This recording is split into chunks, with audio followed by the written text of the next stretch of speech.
Hello students, last की class में मैंने आपको एक्सप्लेन किया था force acting on a conductor placed in magnetic field and force जो लगती है उस पर that is force equal to current length और मैग्नेटिक फील्ड। मतलब करंट लेंथ और मैग्नेटिक फील्ड के क्या होती है, वो डायरेक्टली प्रोपोर्शनल होती है। तो उसी एप्लीकेशन का, उसी चीज़ का यूज करके आज हम टॉपिक करते हैं torque acting on a rectangular coil placed in magnetic field. देखिए, torque acting on a rectangular coil carrying current.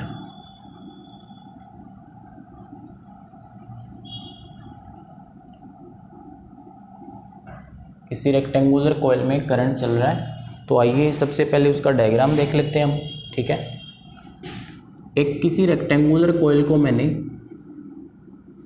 Plane of board के परपेंडिकुलर इस तरह से रखा। ठीक है, P Q R S, current उसमें एंटी क्लॉकवाइज डायरेक्शन में चल रहा है। ठीक है, क्योंकि हमने इसको एक मैग्नेटिक फील्ड में रखा हुआ है, this is a magnetic field. यहाँ पे भी मैं मैग्नेटिक फील्ड क्योंकि सेम डायरेक्शन में बढ़ा रहा हूँ, तो इस पॉइंट पे भी मैग्नेटिक फील्ड मैं बना लेता हूँ, दिस इज मैग्नेटिक फील्ड। तो एक यूनिफॉर्म मैग्नेटिक फील्ड में हमने किसी कॉइल को रखा, करंट कैरिंग कॉइल को, किस तरह से टॉर्क उस पर लगेगी, तो आज हम पढ़ लेते हैं इसके बारे में। ठीक है, इसकी जो प्रत्येक साइड है दैट इज एल, और जो इसकी ब्रेड्थ है वो बी है। बी को मैंने ब्रेड्थ माना है। ठीक है, तो सबसे पहले हम फोर्सेस कैलकुलेट करते हैं using Fleming left hand rule. Students, इस पॉइंट पे देखिए, सबसे पहले अपने फ्लेमिंग लेफ्ट हैंड रूल लगाया होगा पहले भी। अभी देखिए, थंब हमेशा फोर्स की डायरेक्शन को शो करता है, फोर फिंगर मैग्नेटिक फील्ड। तो मैग्नेटिक फील्ड करंट कहाँ पे आ रहा है, डाउनवर्ड, तो फोर्स कहाँ आएगी, प्लेन ऑफ बोर्ड के आउटवर्ड। तो this will be the direction of force. जब इस पॉइंट पे वैल्यूएट करते हैं तो देखिए फील्ड उधर ही है, करंट कहाँ जा रहा है, इनवर्ड जा रहा है। स्टूडेंट्स, ये करंट अंदर जा रहा है इसके, देखिए ध्यान से, क्यू से आर, तो फोर्स कहाँ लगेगी, डाउनवर्ड। ये फोर्स क्या हो जाएगी, वर्टिकली डाउनवर्ड लगती है। इसी तरह से इस पॉइंट पे फील्ड इधर लग रहा है, करंट कहाँ जा रहा है, ऊपर, तो फोर्स कहाँ लगेगी, इसके बिल्कुल इनवर्ड लगेगी, and this will F3। Similarly हम इस पॉइंट पे भी वैल्यूएट कर सकते हैं, दिस इज फोर्स और करंट। ठीक है ना, फील्ड उधर लग रहा है ना, फील्ड उधर परपेंडिकुलर, तो ऊपर क्या लगेगी, इसकी फोर्स लगेगी। तो इस फोर्स को मैं F4 फोर्स कंसीडर कर लेता हूँ। तो डायग्राम से भी ये बात हमें क्लियर हो रही है अच्छे से कि जो F2 फोर्स है वो F4 फोर्स से क्या हो जाएगी, cancel out, because they are acting equal and opposite. ठीक है, F1 और F3 फोर्स, किसी बॉडी पे एक फोर्स उस डायरेक्शन में, एक फोर्स उस डायरेक्शन में, तो उस बॉडी पे वास्तव में क्या होगा, टॉर्क लग रहा है। क्या चीज़ लग रही है, टॉर्क लग रही है, और उस टॉर्क की वजह से वो बॉडी हो सकता है कि रोटेट करना शुरू कर दे। ठीक है, तो देखिए,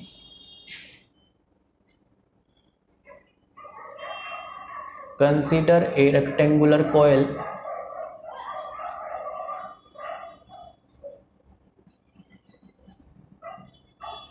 carrying current I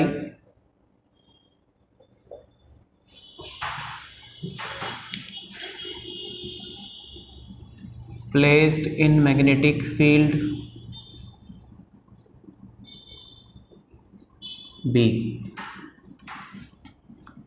F1, F2, F3, F4, ये सारी फोर्सेज हैं, forces are acting on each side. ठीक है, तो स्टूडेंट सबसे पहले हम फोर्स की वैल्यू निकालते हैं। फोर्स ऑन आर्म SP, इस आर्म पे, इसकी ब्रेड्थ भी है।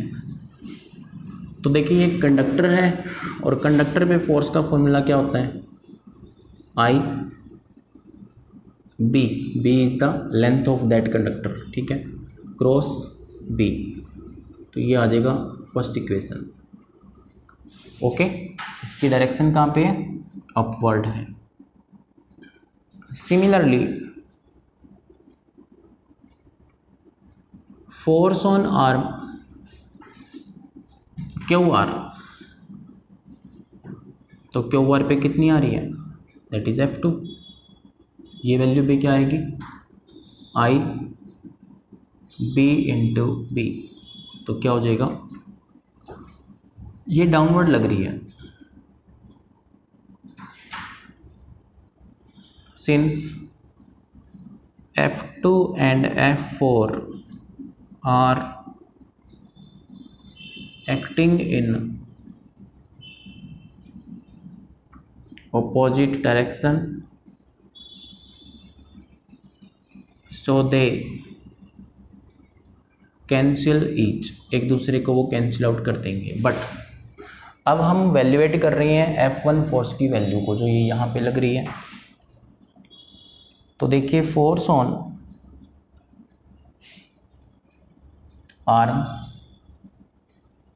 PQ, तो कितनी फोर्स लग रही है वो F1, तो लेंथ कितनी है इसकी, L है, क्या होगा I L क्रॉस B। और क्योंकि यहाँ पे देखिए L और B में एंगल कितना है 90, तो क्या आएगा I L B sin 90, तो that's why our answer of this force is I L B, equation 3। And similarly हम फाइंड आउट कर सकते हैं, सिमिलरली F3 फोर्स, तो F3 क्या आएगा, I L cross B, angle यहाँ भी 90 है, तो ये रहेगा जी I L B, इक्वेशन 4। तो यानी कि जो F1 और F3 फोर्स हैं वो है तो अपोजिट में, बट अलग अलग पॉइंट्स पे लग रही है, तो वो टॉर्क का रीजन बनेगा, ठीक है। तो इन फोर्स की वैल्यू आने के बाद हम यहाँ पे एक और कंसेप्ट को समझते हैं। देखिए यहाँ पे ये एंगल थीटा है, अगर इसका मैं टॉप व्यू देखता हूँ, इसको बिल्कुल टॉप से देखता हूँ, तो क्या होगा, देखिए ये पॉइंट S है and this is P, current ये है, और यहाँ पे जो ये मैग्नेटिक फील्ड है आपको दिख रहा होगा, ये मैग्नेटिक फील्ड, ये एंगल इसके साथ थीटा बना रहा है। तो अगर मैं एक लाइन की यहाँ पे कंस्ट्रक्शन कर दूँ S से लेके T तक और इसको ज्वाइन कर दूँ, तो बताइए ये एंगल भी कितना होगा, थीटा होगा, ठीक है। तो फ्रॉम ट्रायंगल STP ट्रायंगल से सबसे पहले ST को हमने न्यूमरेटर में रखा, ST बाय में PS क्या होता है बताओ, थीटा के सामने परपेंडिकुलर, तो base upon hypotenuse that is cos theta, ठीक है ना। तो ST इक्वल टू क्या आएगा, PS कोस थीटा, तो ST इक्वल टू PS की वैल्यू कितनी है, दैट इज द ब्रेड्थ, ये तो ब्रेड्थ है इसकी, तो इसको आप पुट कर देंगे B कोस थीटा, यानी कि ST की वैल्यू मेरे पास कितनी आ रही है, B कोस थीटा। स्टूडेंट्स मैं आपको बता दूं, जो ST है this is the perpendicular distance. अगर मैं ये चीज़ यहाँ से भी इम्प्लाई करता हूँ, तो ये क्या है, इस पॉइंट और इस पॉइंट के बीच में एक परपेंडिकुलर डिस्टेंस है। परपेंडिकुलर डिस्टेंस की हमें क्यों ज़रूरत पड़ती है, क्योंकि टॉर्क को फाइंड आउट करने के लिए टॉर्क का फॉर्मूला क्या होता है, either the force into perpendicular distance, ठीक है। तो this is the perpendicular distance. इतना समझ आ गया।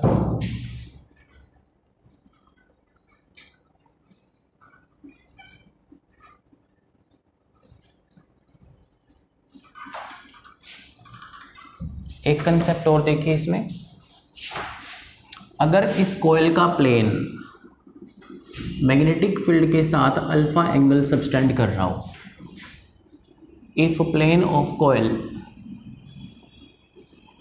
मेक्स अल्फा एंगल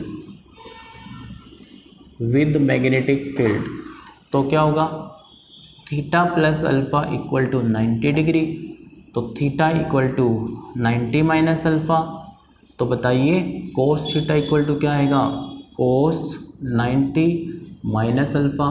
तो हम कह सकते हैं कि cos theta is equal to sine alpha, क्योंकि कोस 90 माइनस अल्फा क्या होता है, साइन अल्फा होता है। ठीक है, तो अभी देखिए जो हमने F1 और F3 निकाल रखे हैं, since F1 and F3 forms a couple, क्या बनाते हैं, वो एक टॉर्क बनाते हैं। तो इसलिए टॉर्क क्या होता है, either force into perpendicular distance. तो torque equal to either the force, मतलब F1 और F3 में से किसी की भी वैल्यू, तो that is ILB into perpendicular distance कितनी है, ST। तो torque equal to ILB into में ST की वैल्यू कितनी हुई, B cos थीटा। हमें अच्छे से पता है कि लेंथ इनटू ब्रेड्थ क्या चीज़ होती है, एरिया ऑफ द कॉइल, यानी कि उसको मैं A पुट कर सकता हूँ। तो देखिए यहाँ पे torque is equal to length into breadth, तो मैंने एरिया रख लिया, that is IA। B cos theta की वैल्यू कितनी होती है, साइन अल्फा। अगर हम यहाँ पे ये बोल रहे हैं कि if n is number of turns, अगर इस कॉइल की टर्न्स n हो तो टॉर्क कितना आ जाएगा, NIAB साइन अल्फा। तो this is the value of torque. ठीक है, हम इसको थोड़ा सा और भी मॉडिफाई कर सकते हैं। फिलहाल तो आपको वैसे ही याद रखना अच्छे से रिजल्ट। हमें पता है कि जो करंट इनटू एरिया होता है दैट इज मैग्नेटिक मोमेंट, तो टॉर्क क्या आ जाएगा, NMB sine alpha, and torque is equal to NM cross B।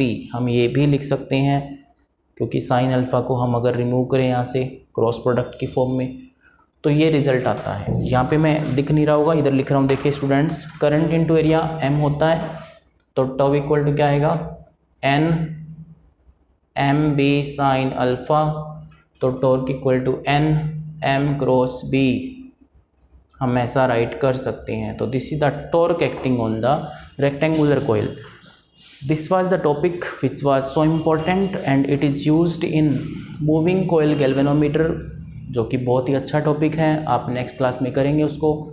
तो मूविंग कॉइल गैल्वेनोमीटर का ये बेसिक था, बिकॉज मूविंग कॉइल गैल्वेनोमीटर में क्या होता है कि कॉइल होती है, उसको हम मैग्नेटिक फील्ड में रखते हैं, तो मैग्नेटिक फील्ड में रखने से कॉइल क्या करती है, रोटेट करती है। तो उस इंटरेस्टिंग से टॉपिक्स के साथ हम मिलते हैं नेक्स्ट वीडियो में, तब तक आप इसको पूरा करिए। Thank you.